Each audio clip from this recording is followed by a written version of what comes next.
بینەرانی بەڕێز و خۆشەویست بە ناوی خوای گەورە میهرەبان لە هەر کوێیەگەن جوانترین سڵاوی خوای گەورەتان لێبێ. خۆم بە خۆشحاڵ و بەختەوەرەزانم لە ئەڵقەیەکی نوێی بەرنامەی باس و خواست بە دیداریەوەی عەزیز و خۆشەویست شاد دەمەوە. لە بەرنامەی باس و خواست ئەمڕۆماندا باز لە ساڵیادی ڕمانی خلافەتی ئیسلامیەکەین لە 1924 دوای چەند کۆبوونەوەیەکی یەک لە دوایەکی ئەنجومەنی پەرلەمانی بەری تورکیا بە سەرۆکاتی مستەفا کەمال دەوڵەتی ئیسلامیە خلافەتی عوسمانیەکان کۆتایی پێهات و کۆتایی بەو ململانێ و شەڕەپاڵە 400 ساڵیەی بینی نێوان ئیسلام و ئەوروپا هات کە ئەوروپا ماوەی 400 ساڵ زیاتر توانی لە بەردەم سوپای ئیسلامدا بە چۆکدا بێ و تەواوی نەخشە و پلانەکانی بۆ ڕۆژهەڵاتی ناوەڕاست هەڵوەشێتەوە. ئەمەش کاتێک کە سوڵتان محەممەد فاتح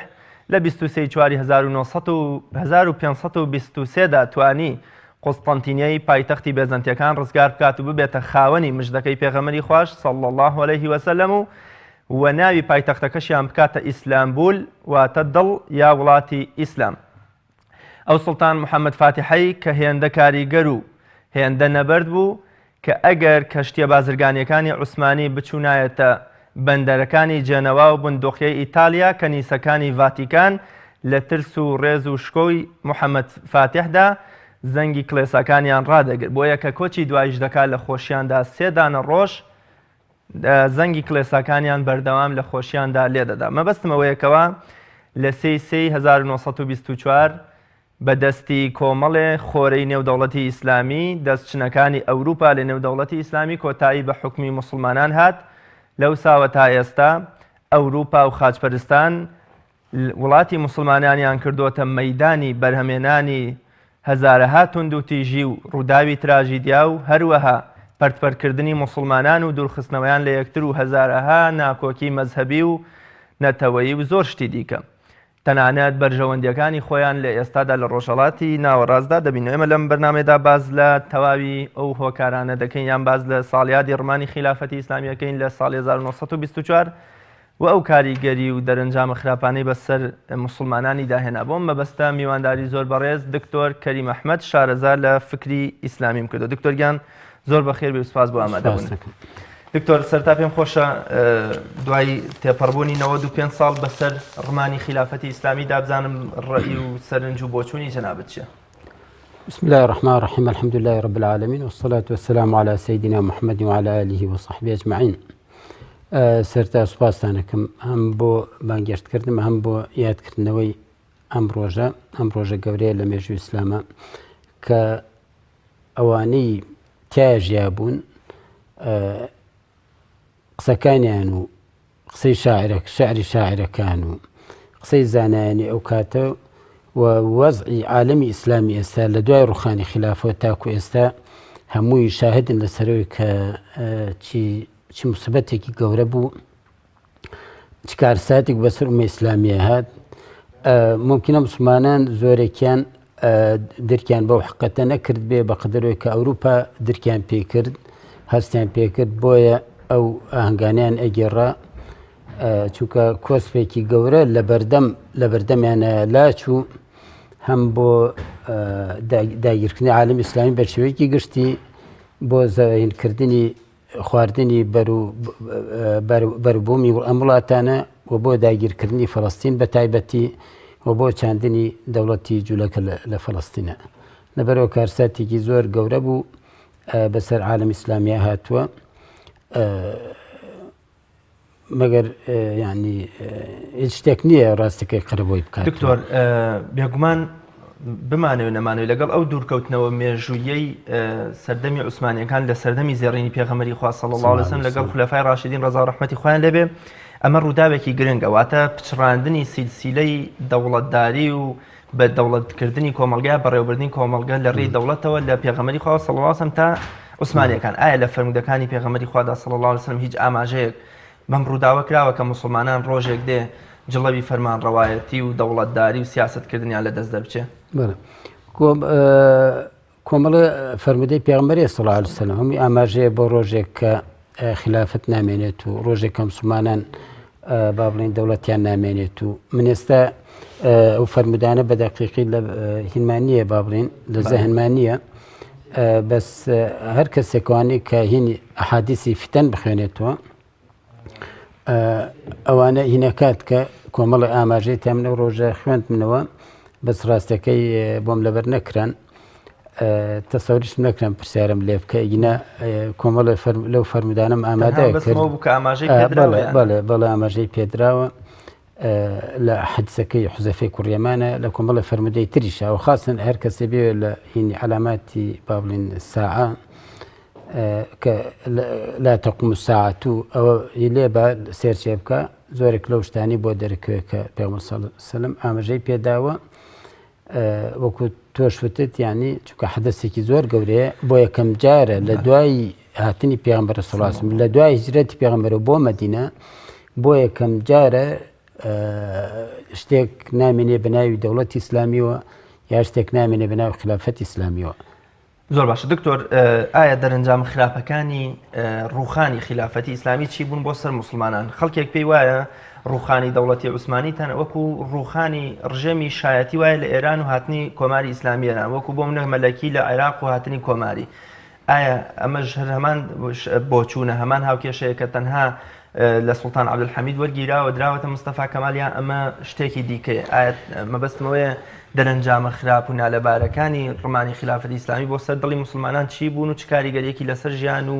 بیرکردنەوە و تەنانەت ئاینداری موسڵمانەکان جێهێڵە؟ خۆی مباشر یان ئەگەر ڕاستەخۆ ئەگەر دوای ڕوخانی خلافەی عوسمانی تەماشا بکەی طبعا خلافە عوسمانی بە کۆمەڵی هۆکار ڕوخێنرا یەکێک لەوانە موامەرەی عەرەب بوو وخاصە شەریف حوسێن و شەریف حوسێنی مەککە بەڵێ لەگەڵ کۆمەڵی کەسانی ترا بەڕێکەوتنی ئەوان لەگەڵ ئینگلیز و لەگەڵ دوێلی حولەفا کە وعدیان دابوویە خلافە لە عوسمانەکان بسەنەوە بیدەنە ئەو هەر یەکەم ڕۆژ کە خلافەی عوسمانیان ڕوخان لە وعدەکان پاشگەز بوونەوە درویان لەگەڵا کرد ئەتر لەو ڕۆژەوە با بڵێن یەکسەر هاتن خۆیان وڵاتانیان داگیر کرد لە ئینێکی ڕێکەوتنامەی سایکس-پیکۆ وەکو میراتیەک تەوزیعیان کرد لە بینی بەتایبەت ئەم منتیقە لە بینی فەرەنسا و لە بینی براوەکان بەتایبەت فەرەنسا و بەریتانیا. ئەتر دوای ئەو ڕاستەخۆ یەکسەر گەلانی ئەم منتیقەی هەستیان کرد کە لە با بڵێن لە تورک ڕزگاریان بوو یا ئەگەر ناویشیان نابێت داگیرکەر لە داگیرکەرێکی خۆی ڕزگاریان بوو کەوتنە ژێر داگیرکەرێکی ئەجنەبی بێگانە کە مراعاتی هیچ شتێکیان نەکات تەنها هاتووە بۆ با بڵێن بردننی دزینی بەروبوومی وڵاتەکانیان و بۆ گۆڕینی ئەم وڵاتانە بە بازارێک بۆ شتمەکەکانیان. لەبەرەوە یان یەکسەر عالەمی ئیسلامی هەمووی لەم سەرەوە تا ئەو سەر کەوتە ژێردەستی داگیرکەران و ئەم جارە خۆتزانیانی سیاسەتی دوای ئەوە یەکسەر مباشر لە ساڵ 1970 کە سەحەفە با بڵێن وعدی بلفۆر درابوو ئەتر دوای ئەوە تەفعیل کرا و وردە هینی با بڵێن جوولەکە وفودی جوولەکە وردە هاتنە ئیسرائیلەوە فەڵەستینەوە. ئەتر لەو ڕۆژەوە عالەمی بەتایبەت عالەمی عەرەبی لەوە گەڕێیانی با بڵێن ئەلمانیەکانیان یا با بڵێن ئەوانیان کە دوای بووبنە چەپ و دژایەتی ئیسلامیان ئەکرد ئەمانە نانوێدان بە حقەتا بنێن ئەما ئەوەی کە نەختێک دینداری تیابێ تەڕایەتی تیاما بێ لە دینداری یا نیشتمان پەرۆرێتی ئەمانە دانی پیانێن کە بە ڕوخانی دەوڵەتی عوسمانی بەڵێ دەوڵەتێک بوو تەمەنی زۆر کرد بوو و بەتایبەت لە کۆتاییەکانیان کە اتحاد و تەرەقی زاڵ بوون بەسەر دەوڵەتا و شتەکانیان گرتە دەست کۆمەڵێ زوڵم و ستەموینیان کرد لە خەڵکی تورکچێتیان بڵاو کردەوە هینیان لە باج و سەرانیان لەسەر خەڵکی زیاد کرد محاولەی تەتریکی عالمی عەرەبیان ئەکرد. ئەمانە یعنی ئەوانەی کە معایشەی با بڵێن لەگەڵ ڕوخانی ئەحداث سەردەمی ڕوخانی خلافە ژیان ئەوانە بوون کە ئەو مەرحلە کۆتاییان بینی بوو با بڵێن مەسەن جەمال پاشا لە سووریا کابرای زۆر زاڵم بوو هەر بە سەفاح ناوبرا بوو ئەمانە کە ئەمانیان بینی بوو لەو بدایەتەوە با بڵێن دڵیان خۆش بوو بەڵام دوایی هۆشیان هاتووە کە سێرەکەن نەخێر ئەمان زەرێکی زۆر گەورەتریان کردو عالەمی عەرەبی بە تایبەتی و عالەمی ئیسلامی بەگشتی زەرێکی زۆر گەورەی کردووە لە ڕوخانی دەوڵەتی لە خلافەی عوسمانی ئێمە تەمان لە ڕوانگەیەکی ئیسلامیەوە باسیەکەن ممکنە بەلایەن قەومیەکانەوە ممکنە بەلای ئەلمانیەکان و لا دینیەکانەوە ئەمە شتێکی باش بوو بێت نەمانی دەوڵەتێکی ئیسلامی نەمانی خلافی ئیسلامی بەڵام لە ڕوانگەی ئیسلامیەوە نەمانی خلافی عوسمانی نەمانی ئەو هینە بوو با بڵێن ئەو چوارچێوەیە بوو کە دەوڵەتی کە چوارچێو ئیسلامیە بوو کە ئەو دەوڵەتی لەسەر دامەزرا بوو چونکە مواسەفاتی دەوڵەتی ئیسلام یعنی کۆمەڵێ شتە با بڵێن دەوڵەتی ئیسلامی تەنها با بڵێن تەطبیقی قوانینی عقوبات نییە کۆمەڵێ با بڵێن پاکێجێکە کۆمەڵێشتن پێکەوە ئەمانە هەمووی لە دەستدرا ئەم جارە زەمینە سازی کرا وردە وردە دوای ئەوە تر وردە وردە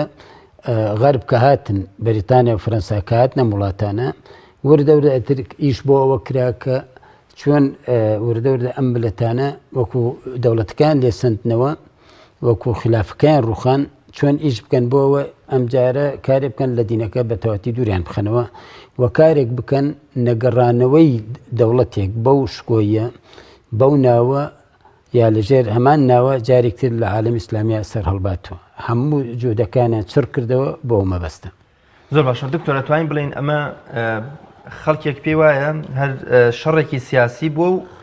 بە یەکدادانی نێوان دوو ئیمپراتۆریەت بۆ شتێکی وایە هاتە دووری ئەخەنەوە لە شەڕی خاچپەرستی و ئیسلام ئایا ئەمە شەڕی خاچپەرستی و کۆتایی هاتن بوو وە سەرکەوتنی خاچپەرستی و وەسە جیهانی ئیسلامیدا خۆ ئەمە خۆڵ لە چاوکردنی خەڵکیە ئەمە خۆی گێلکردنە لە واقع ئەمە با بڵێن تەنانەت تەسریحاتی قادەی هین قادەی غەرب ئەمە ناڵێت دانێکیان هاتە سەر ئەوەی گۆرۆ جەنرال گۆرۆ هەکات سەر قەبری سەلاح الدین یەکەم هینی چی بووتی ئەمڕۆ حروبی سەلیبی کۆتایی پێات و فعلا کۆتاییشی پێ نایەتوە کۆتاییان پێ نەهێناوە یەکیان ترە لە هذا قد عدنا يا صلاح الدين گەڕاینەوە اینجا ئەگەر تاریخی دەولەی عوسمانی بخوێنیتەوە حربی دەولەی عوسمانی لەگەڵ ئەوروپا بەردەوام یان یەک لە هۆکارە سەرەکیەکانی ڕوخانی دەولەی عوسمانی ئەو هەموو شەڕە بوو کە ئەوروپیەکان پێیان ئەگێڕا لە پورتەغالیەکان و ئیسپانیەکان و هۆڵەندیەکان و زیاتر بدایەت ئەوانە بوون سەرتا تەبەن پورتغالیەکان و هۆڵەندیەکان و ئیسپانیەکان دوایەوە تر وردە وردە فەرەنسا و بەریتانیا و ئەمانە هاتنە سەرخەت اینجا دوایەوە با بڵێن رووسیا ئەمانە ئەگینا لەو سەرتا ئەمانە سەرتا منافسەیەکی زۆر بوو بەعزێکی با بڵێن ئەهدافەکان بەعزێکی سیاسی بوو بەعزێکی اقتصادی بوو بەڵام بەشی هەرە زۆری مەسەلێکی ئاینی بوو حتا من نەسانێک خوێن فارس الخوریە کە مؤلفێکی مەسیحی لوبنانی بوو ئەو لە چەند نووسینێکا باسیەوە کاتکاڵێ ستا بۆم دەرکەوت کە ڕوخاندنی لابردنی سوڵتان عەبدولحەمید معامرەیەکی جوولەکە بوو لەسەر سوڵتان عەبدولحەمید لەبەرەوەی کە ڕازی نەبوو فەڵەستین بفرۆشێ بە جوولەکەکان و هەر ئەوەندە یعنی لە کاتێکا کە دەوڵەت عوسمانی زۆر هەژار بوو تەنانەت ئەوەنە ئیجراءەکانی سەخت بوو ئەو جوولەکانی کە هاتن بۆ فەڵەستینیش بە سەردانی بۆە لە پاسەپۆرتەکانیانە علامەتی تایبەت لێ بدرا شەهینێکی سووری لێ ئەدرا بۆی نەتوانن تیا بمێنەوە تۆنەوە و ئەوان یەکێ لەوانشی کە تەسلینەکەی تەسلیم با بڵێن قەراری خەلعی سوڵتان عەبدولحەمیدی تەسلیمی کرد یەکێک بەناو قەرەسوو کابراایکی جوولەکەی خەڵکی دوێنەمە بوو یەکێک بوو لە وەفدەی کە هاتن ئەو قراریان بۆ خوێندەوە تەسلیمیان کرد لەبەرەوە بێگومان ئەگەر تاریخی دەوڵەتی عوسمانی بخوێنیتەوە ئەم هەموو شەڕانەی کە ڕوبەڕووی بۆتەوە هەمووی بەشی هەرە زۆری سراعێکی مەسیحی ئیسلامیە سراعێکی زۆرێکی خاچپەرست بوو چوە هەر لە سەردەمی عوسمانەکانە خۆ لە سەردەمی عوسمانەکانە حملاتی هێرشەکانی خاچپەرسان خۆ کۆتایی پێ نەهات بوو چەندین حملەی خاچپەرستەکان تقریبا تا ساڵ 1970 شتێکیشت بەردەوام بوو لە سەردەمی عوسمانەکانە بوو لەبەرەوە اینجا تەسریحاتی خۆیان هەموو تەسریحاتی خۆیان ئاماژە بۆ داد کە ئەمە بەڵێ ئەمە شەڕێکی خاچپەرستی بۆ دژ بە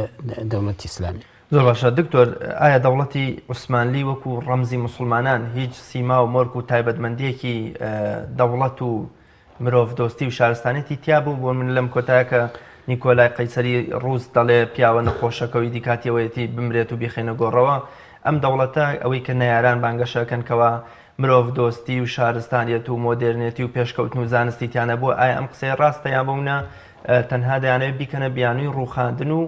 هێنانی کۆماریەت بۆ تورکیا؟ خۆی گومانی تیانەوە کاتێک کە ناویان ناپیاوە نەخۆشەکە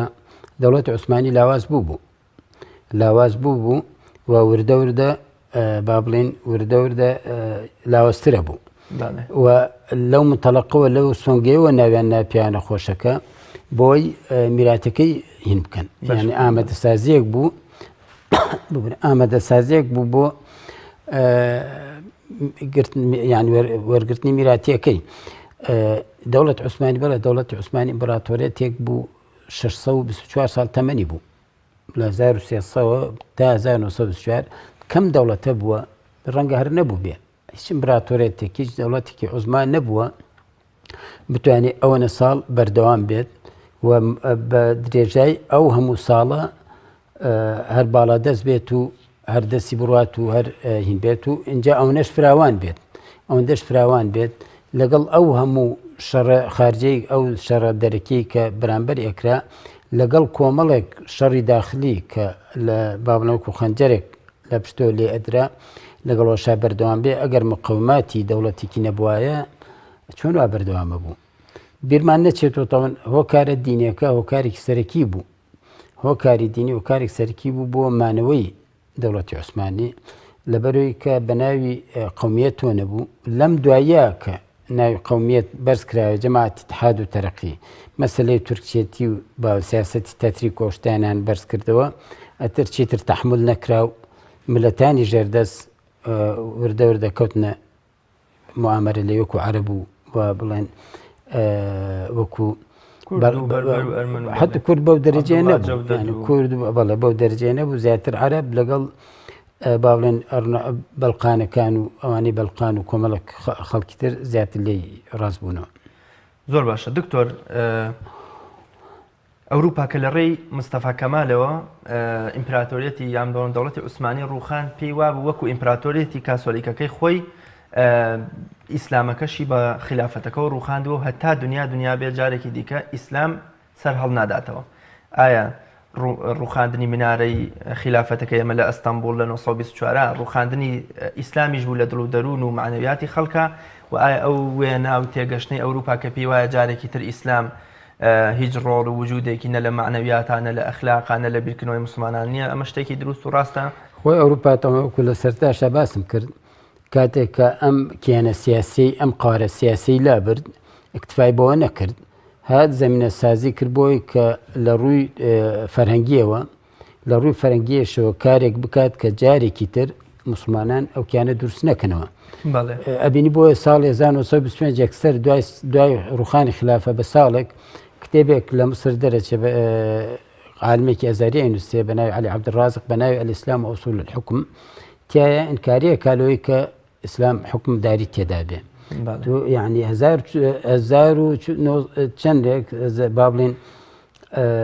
نزیکە 1300 ساڵ 1300 و شتێک ساڵ ئیسلام دەوڵەت هەبوو بێ تۆ بێ وە بە ئاسانی بتوانانی ئینکاری ئەو ڕاستیە بکەی و حقەتە بکەی بە ئەعتماد لەسەر ئایەتە مەکیەکان پشتگوێخستنی ئایەتە مەدەنیەکان ئەوانەی کە باس تەشریعاتەکەوە بە پشتگوێخستنی ئاو هەموو فەرمودە زۆرەی پێغەمبەر صلی الله علیه و سلم وە بە پشتگوێخستنی واقعی مسلمانان و فتوای ملیۆنەها عالمی مسلمان لەسەر زەرورەتی دەوڵەت تۆشتانە. ئەمەیان کرد لە ساڵێ لە سیەکانە کتێبێک دەرچوو بە ناوی وجهة الإسلام وذر إسلام دا مستشرق نووسی بوویان یەکێک لەوانە ئەوەی کە مقدمەکەی بۆ نووسیوە نزیکە لە 100 لاپەڕێکا بەناوی هاملتۆن گیب تاوە مستشرقێکە لێرە ئاماژە بە کۆمەڵی خاڵەدەن ئەڵێن تەوە دراسەیەکی عالمی ئیسلامیە یعنی هەر مستشرقی دراسی مجتمعێک لە مجتمعاتی ئیسلامی یەکایی هندستانێکیان ئێرانێکیانی مسلمانێکیانی سعودی ئەوە درایی تورکیایە ئەمان دراسێمانیان کردووە و بۆ دانانی نەخشەیەک بۆی کە جارێکی تر خلافە دروست نەبێت و حتا هەملتۆن گیب ئەڵێ ئەگەر بێت و ئەم هینە سەر بڕوە یعنی ئەم خوتەیە وەکو داڕێژە ئەگەر بڕات جارێکتر مسلمانان شتێک نابن بە ناوی دەوڵەتی ئیسلامیەوە طبعاً ئەوان ئەگەر نەخوازرا و ڕوونەداد تۆنەوە بوو دوای ئەوە بە ماوەیەکی کەم حرەکەی ئیخوان الموسلمین سەری هەڵدا لە مسر حرەکەیەکی ئیسلامی سیاسی بانگەشی بۆ ئیعادەی خلافە کرد ئەتە لەو ڕۆژەوە طبعاً کەوتنەتە محاربەی حرەکەی ئیسلامی بە هەموو جۆرەکانیەوە و بۆ مەبەستەش یعنی پەنایان بردووەتە بەر وەسائلی زۆر نائەخلاقی زۆر نائینسانی بەس بۆ مەبەستەی کە ڕێگری بکەن لەوەی کە جارێتتر ئیسلام بگرێت و سەرحکوم بەڵام ئایا تا ئێستا لەوە سەرکەوتوو بوون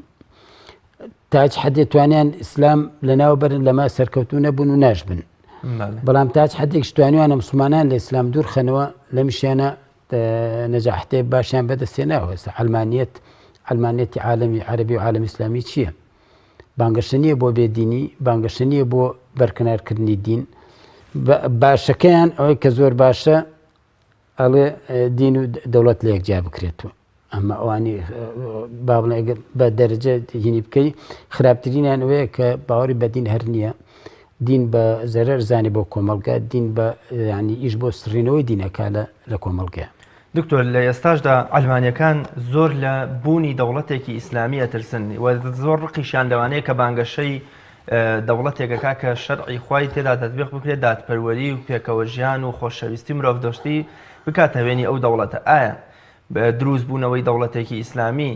تەنها مەسەلەی حدود و بۆمنە مەسەلەی قیساس و دەستبڕین و ژەڵد و بەردبارانکردن و ئەم شتانەیان بوومنە بنیادنانەوەی مرۆڤە بەر لە هەر شتێک واتە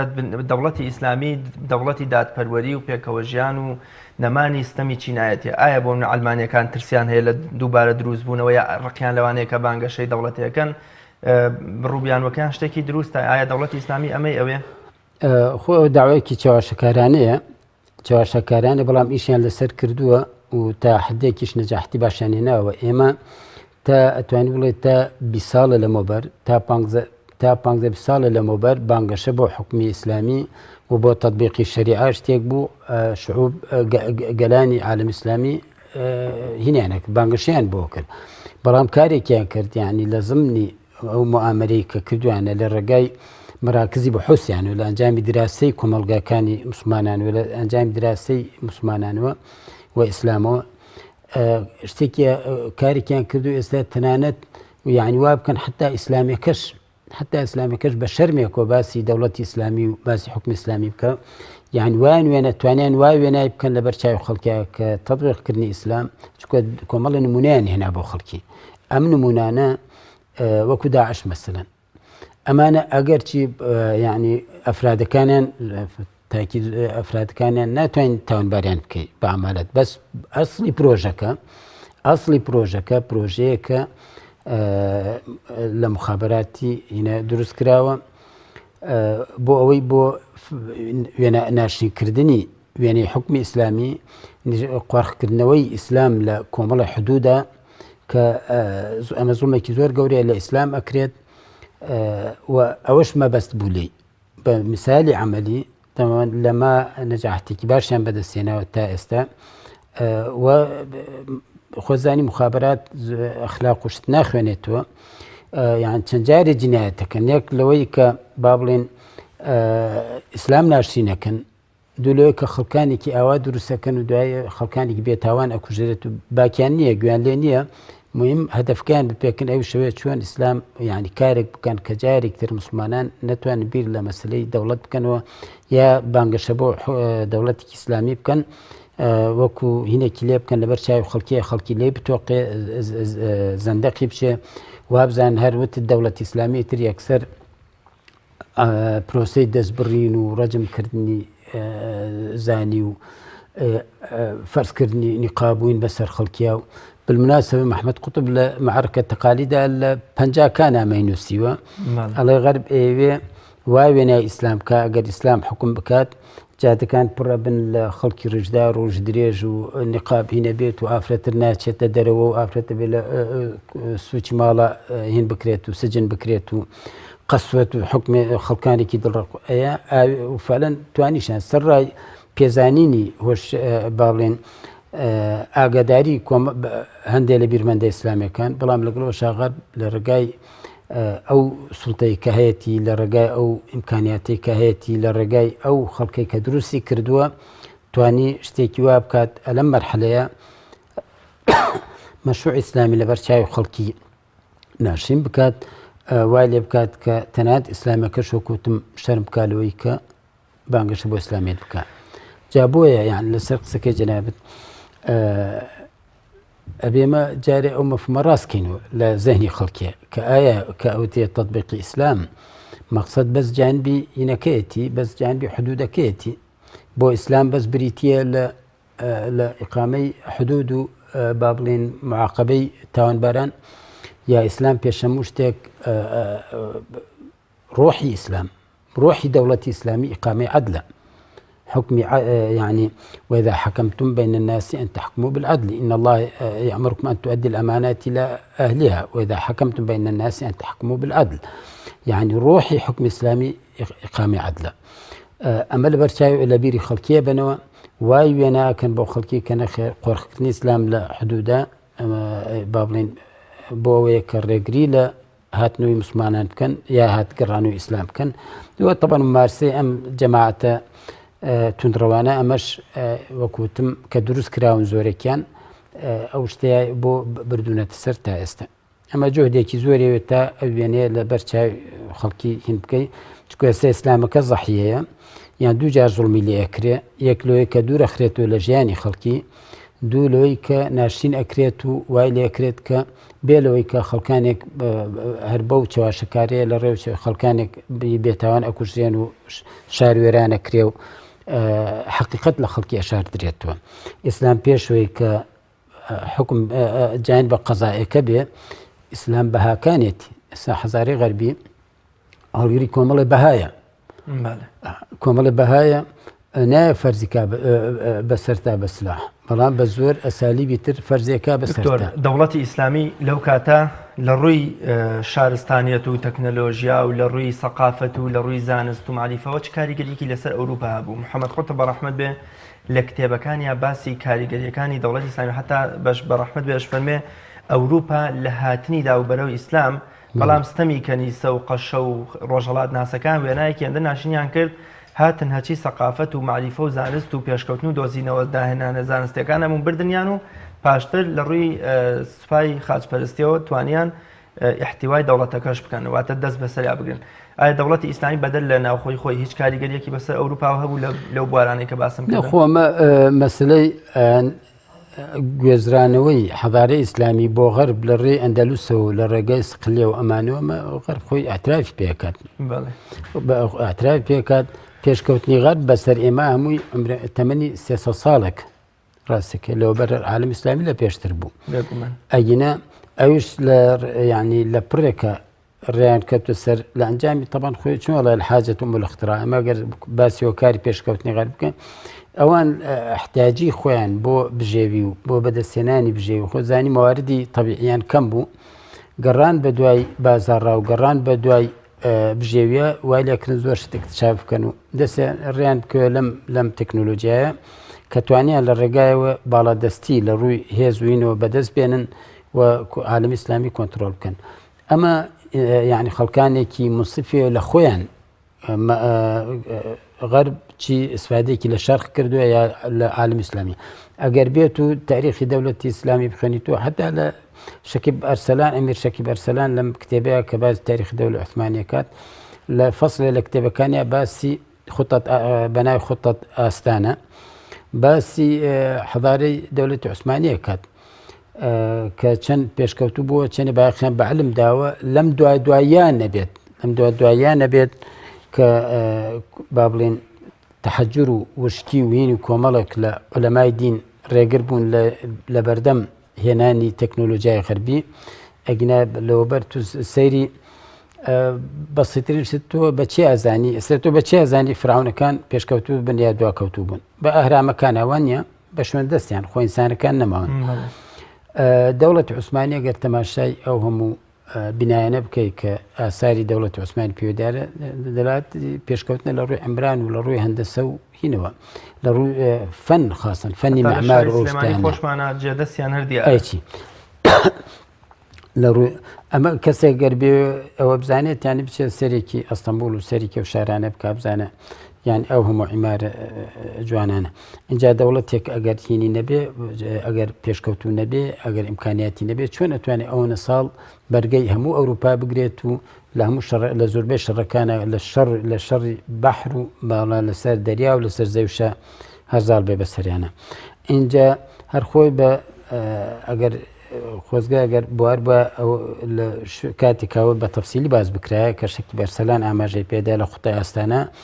ژمارەی بازاڕەکان و ژمارەی با بڵێن مەدارسەکان و ژمارەی مەعاهدەکان و جامیعات و جۆرشتانە کە لە دەوڵەت عوسمانی هەبووە بایەخدانی خەلیفەکان بە عەلم و بە عولەما و بە فەن و بە ئەدەب و بۆ جۆرشتانە زۆر لەوە زیاتر بووە کە باس ئەکرێت یا با بڵێن کە زۆرێکیشی باس ناکرێت یانێ وا وێنای دەوڵەتی عوسمانی بکەن کە دەوڵەتێک بوو هەمووی قەسوەت و ئیمپراتۆرێکی زاڵم و با بڵێن خۆسەپێن و هین وانە بوون زۆرێکیان زۆر احترامی ئەلمیان گرتووە خوێند عالم بوون خوێن ئەدیب بوون خوێن شاعر بوون دکتۆر بۆچی تا ئەم ساتە وەختەش ئەوروپا لەگەڵ نەمانی سوپای ئیسلام لەگەڵ نەمانی منارەی ئیسلام لەگەڵ نەمانی دەوڵەتی ئیسلام هێشتا هەر بەردەوامە لە ململانێ و لە شەڕانگێزی و لە ڕق و لە شەڕی دەرونی و شەڕی غەزوی فکری و تەنانەت شەڕی عسکەریش بەرامبەر بە مسلمانان و زیاتر ئاگرخستنە نێو وڵاتی مسلمانان و تەنانەت کۆمەڵگە مسلمانەکان بۆچی ئەوروپا هێشتا بەردەوام خۆیان جوابێەوە دەنەوە ئەگەر هین بخوێنی تۆ سرائی ململانەی شارستانەکان هانتینگتۆن ساموێل هانتینگتۆن ئەو جوابەیە تۆ یعنی حتا شەکی بەرسەلان کە لەو شەکی بەرسەلان لە چلەکانەوە فاتی کرد لە سەرتا هاتنی شوعیەتە لە ئاماژەدا لە هینەکە لە غەرب زیاتر دژمناتی ئیسلامەکە تا شوعێت غەرب لە ئیسلام زیاتر ئەترسێ تا شوعیەت ئەترەمە هۆکارەکانی وکە بەشێکی زۆری دینیە ئەم ترسی زیندووبوونەوە و هاتنەوە وەکماسایکرامکردین مەڵێ هاکا ئیسلام گەڕایەوە ترسی ئەم هاکا گەڕانەوەی خۆیان تەسریحی پێدەن خۆیان ئەوەی کە بۆم باس کردی ئەوەی هاملتۆن گیب لەو کتێبەیە کە وەدەر ئیسلامە وەجێت ئیسلام یعنی ئیسلام بەرەوکوێ ئەگەرینی بکێتە کوردی ئیسلام بەرەوکوێ لێرە بە ئاشکرا هینەکەن مؤسسەی ڕاند ئەگەر مؤسسەی ڕاند تەماشا بکە مؤسسەیەکی ئەمریکیە مؤسسەی ڕاند مؤسسەیە کە بەشێکی زۆری لە بودجەکەی سەرفەکرێ بۆ دراسەی مجتەمەعاتی ئیسلامی و دراسەی حرەکاتی ئیسلامی دراسەی دەوڵەتی ئیسلامیەکان بۆی چۆن ڕێگری لە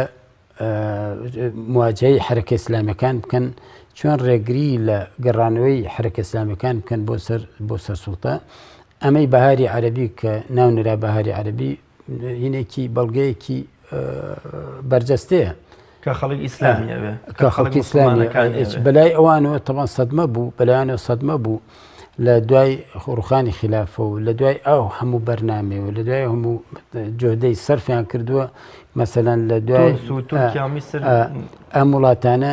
جەزائیر لە نەوەتەکان جەزائیر کە فەرەنسا ویست بکاتە بەشێک لە خۆی ئەو بوو لە نەوەتەکانە ئیسلامیەکان لە ساهشتا و نوێیان هێنا تر بە هەموو شێوازێک لە هەوڵی ئەوەیان نێڵن جارتی ئیسلامی بێت سەر تەخت بێت و بگەڕێتەوە بۆ سەر حکوم دکتۆر ئیسلامە گەڕێتەوە بۆ نمونە فەرمودەیەکی ئیمامی ئەحمەد بە ڕەحمەت بێت لە سەوبانەوە گێڕێتەوە کە پێغەمبەری خوا صلی الله علیه وسلم مەراحیل و بارودۆخی ئیسلام ئەکاتە 5 بەشەوە سەردەمی نبووەت و خلافەت و پاشتر تێکەڵێ ئەوەی عوسمانیەکان عەباسیەکان یا ئەمەویەکان تێکەڵەیەک لەوە پاشان سەحابە دەفەرمون کە پێغەمبەری خوا صلی الله علیه وسلم کۆتا مەرحەلەی گێڕایەوە بۆ خلافەتێکی پڕ لە دادپەروەری و پاشان شانی مبارەکی دادا و بێدەنگ بوو کە ئەمە مانای ئەوەی لێ دەخوێنرێتەوە کە ئەمە بەردەوام بێت تا قیامەت ئایا مسلمانان پێویستە ئەمەل و ئومێد و وەکوڵێ ڕێگە چارەیەکیان لە بەردەما بێت لە پێناوگەڕانەوەی دەوڵەتی ئیسلامیا جارێکی مەبەستە و فەرمودەیە کە فەرمێ يكون هذا الأمر فيكم ما شاء الله أن يكون بله نبوة ثم تكون خلافة راشدة ثم يكون ملكا عضوضا ثم ملكا جبريا ثم خلافة على منهاج النبوة بلى ثم سكت ولم حدثة طبعا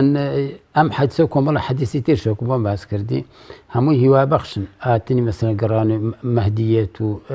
أزاي بركالعات أمانة هموي وميد بخشن بمسلمان بوي توشي يأسنبن وهر أول شيء يعني واكات كفعل مسلمان ليرة سركو تكرين لشون يكتروا هنا بن سر لنا طبعا اگر بيت بو هوايه نجيد كارثه طبعا بي اميده هبيه ان جاء زور جار خواك القران كباس پیغمبران كافر حتى اذا استيأس الرسل يعني بو هي حالت بقاته وحالتي ك پیغمبران تشي اسبابا الو كاتانا حتى اذا استيأس الرسل وظنوا انهم كذبوا جاءهم نصرنا فنجي من نشاء طبعا حادثه كان زور لويك اما جادا بويك ئیسلام ئەگەڕێتەوە اینجا ئەگەڕێتەوە ئیسلام خۆ زۆر جار شەرت نیە لە وڵاتەکەی منە بگەڕێتەوە لای ئێمە بگەڕێتەوە بۆیە جێی گۆڕکێ بکە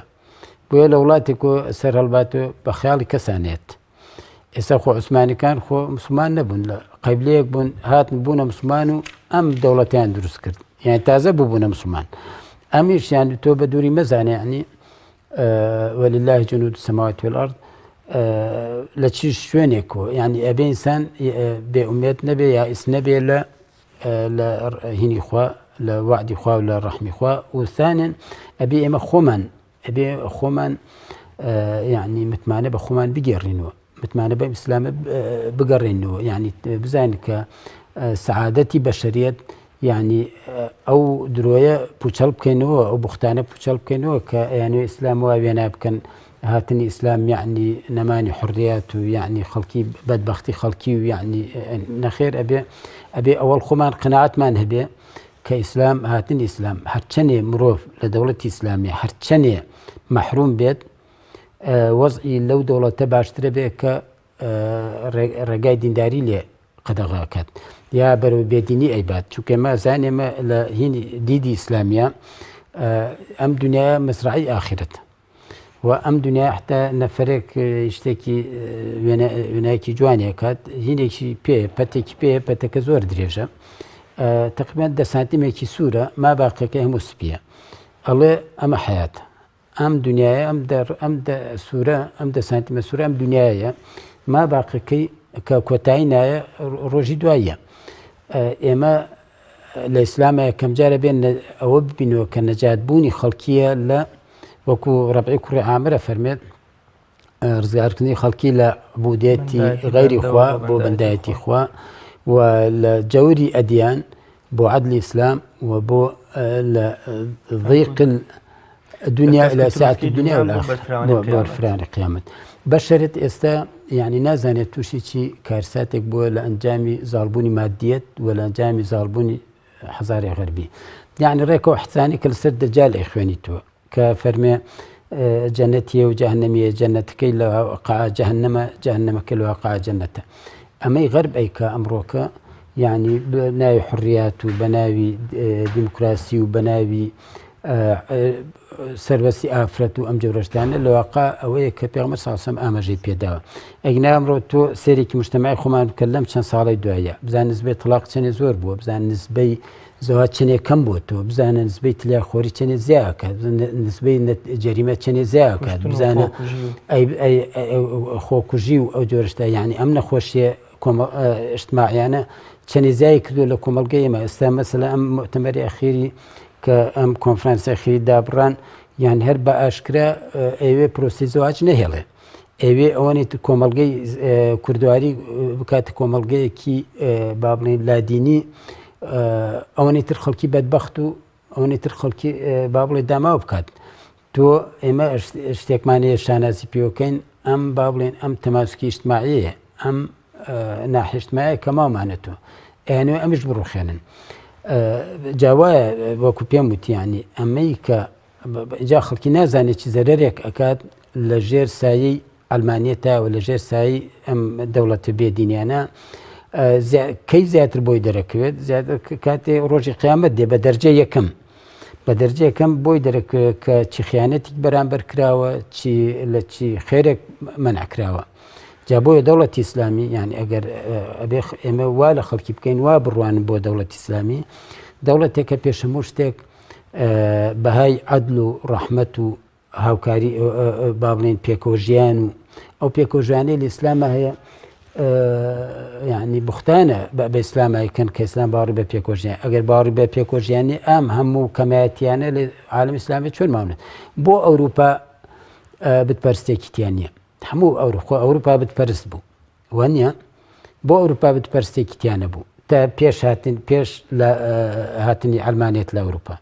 پێش هاتنی ئەلمانیەت ئەوروپایەک پارچە مەسیحی بوو، جوولەکانش جیان نابوویەوە. ئەو لە ئەسپانیا لەگەڵ مسلمانانە دەرکران هات لە تورکیا لە دوێنەمە جیان کرایەوە. یعنی ئیسلام ئاینی فعلەن پێکۆژیانە. من بەرنمەیەکمە جارێکیان لەسەر دۆستانی محەممەد بۆیان گێڕین نووسیشمەت و نازام چاپکرایەنە بە ناوی محەممەد پەیامبەری ئاشتی و پێکۆژیان. ئەو هەتاگە تەماشای دەوڵەتی عوسمانیش بکەیت زۆرێک لە خەلیفەکان لە ئەنجامی سێکلەوانەی بە سوڵتان ئیبراهیم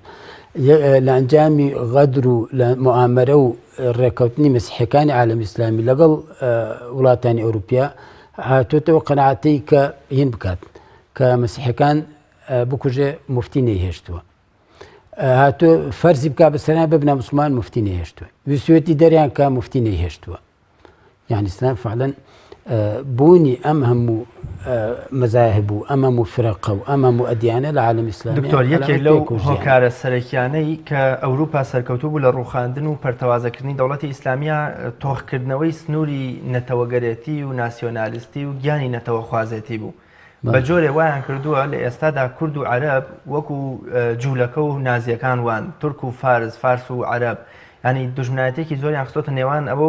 و دەوڵەتەکەشیان کردە 56 دەوڵەت و 74 ئەقەلیەتەوە کە خۆیان پێڵێن ئەقەلیەت و کەمینە. ئایا جارێکی تر ڕێی تێدەچێ لەگەڵ ئەم وەکوڵێ چاوسورکردنەوەی من لە عەرەبێ لە تورکیا لە فارسێ ئەم هەموو تۆخکردنەوەی سنووری نەتەوەگەرێتی و نەتەوەپەرستیە جارێکی تر ئیسلام ئەتوانێت یا ڕێی تێچێ ئیسلام ئەمانە کۆ بکاتەوە بیان کاتەوە بە دەستێکی بەهێز و پێی گوترێتەوە دەوڵەتی ئیسلامی؟ ئیسلام وەکو مەبدە بەڵێ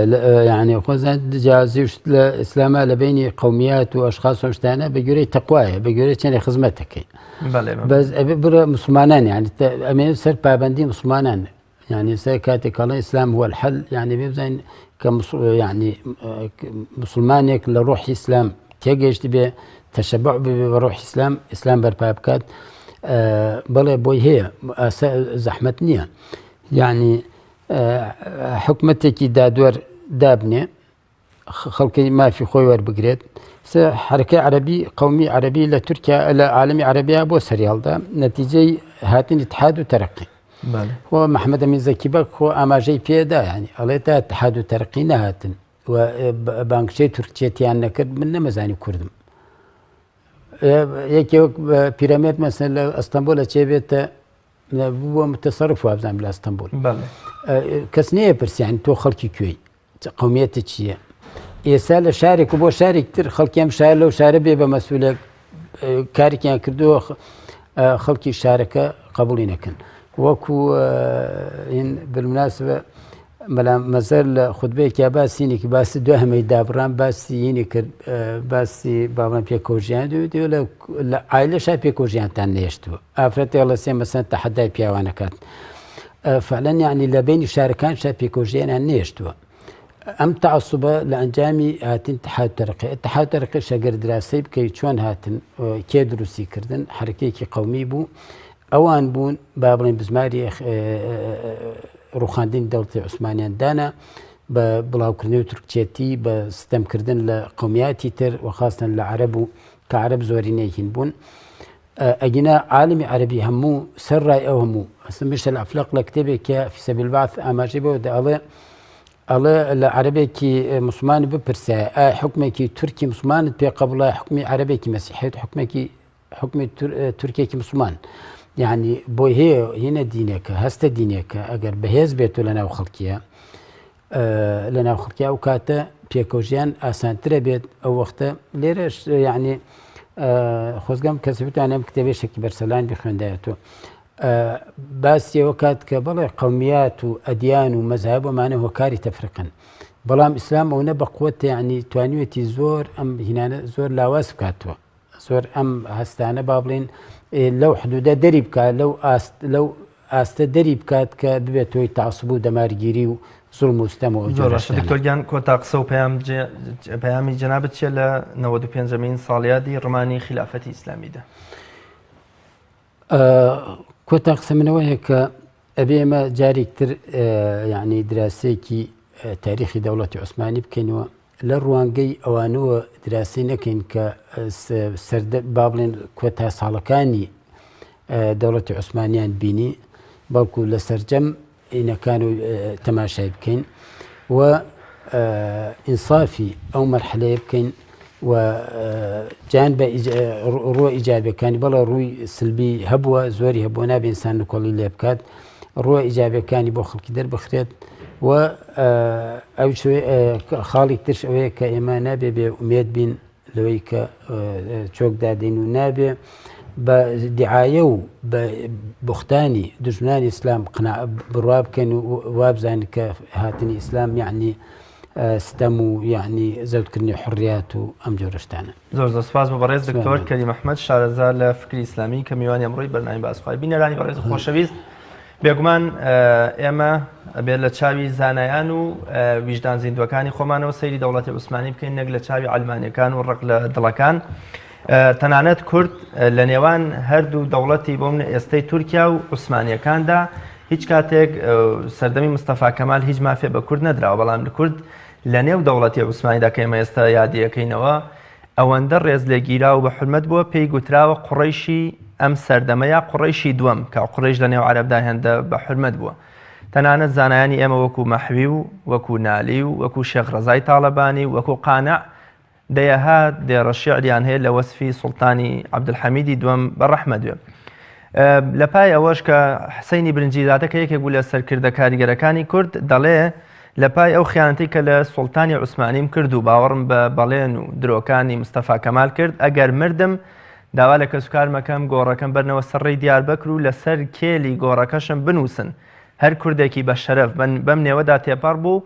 با سێ بەردۆچکە هەڵگرێ و بیکێشە بە کێلی گۆڕەکەمدا لە پای ئەو خیانەتەی کە بەرامبەر بە دەوڵەتی عوسمانیم کرد و کوردم خستە خزمەتی بەڵێنە درۆکانی مستەفا کەمالەوە ئومێد دەکەین وڵاتمان پڕ بێ لە دادپەروەری و جارێکی تر دەوڵەتێکی پڕ لە دادپەروەری و پڕ لە خۆشەویستی و پڕ لە مرۆڤ دۆستی و پڕ لە ئاسوودەیی بۆ مسلمانان دروست بێتەوە و هەمومان لە ژێردەستەیی و لە ستەم و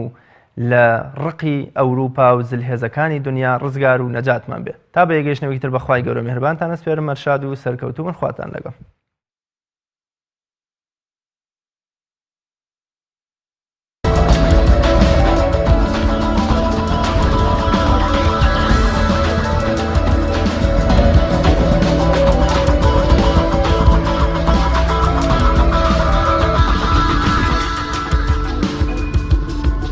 کۆمەڵگەی پزیشکی بەخشین لە گەرمیان